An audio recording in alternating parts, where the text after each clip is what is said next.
I know Pink House from just being a DJ way back in the day, and he was like one of the biggest hip-hop radio personalities, and you know, I jumped on from the house to the hip-hop, and me and Pink, we vibed from there, and the rest was just like history, you know. What year was that? Oh man. That's a good man. You going back to the 80s or something, man. Back in like, I said like 86, 87, 1987. We were college radio rivals. Pink House was, of course, at the world famous WKKC, and I was at the upstart WCRX 88.1 FM. I was program director at CRX as well as on air. And Pink House and I met through, back in the day, we used to have college rap battles. We would go to schools like Chicago State University, various like local colleges, and even some hotels back in the day. And Pink would be hosting, and I would have my DJ there hosting as well, and they have mixes going on. We have battles. Unfortunately, I lost all the battles. Pink and this team always won, but through those friendly rivalries, we just developed a kinship, and it just carried on through our college days. Pink House and I met when I was going to Kennedy King College, and he was working at KKC, and he was actually training me as I was getting ready to get my own show. And I loved Pink. He's just a great personality. He was loving and giving, and he would share his time. Boy, when it came to radio, don't mess with him. I remember when a guy by the name of Doc Brown believed in Pink House and myself, and he bought time on WJPC 950 AM for Pink House and myself to do our own radio shows. And so Pink came on first, and then I would come on, and that lasted, I think, about 2 weeks before a man named Charles Moutry decided, hey, with Johnson Publishing Company, we could actually take this and make some real money off of it. And so that's how Rap Radio 950 AM came to be.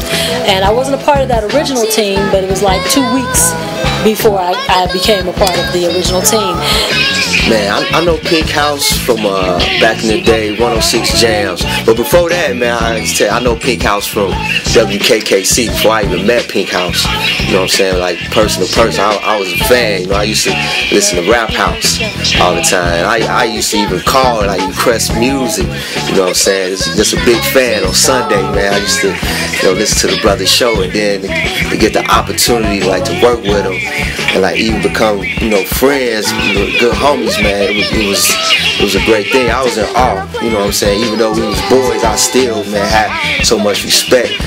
But for what he was doing for the Chicago market as far as music, and then even bringing artists to the city. Because he's kind of like the person who introduced hip hop to Chicago during the house music domination time. He taught us how to be risk takers, because he decided to go into hip hop at a real risky time where he didn't know what the outcome was going to be, and from where he was from, that was super risky. You understand what I'm saying? So when he pulled it off, you know what I'm saying, it's like that's how he became legendary. He took a genre of music and said, I'm gonna try this on radio.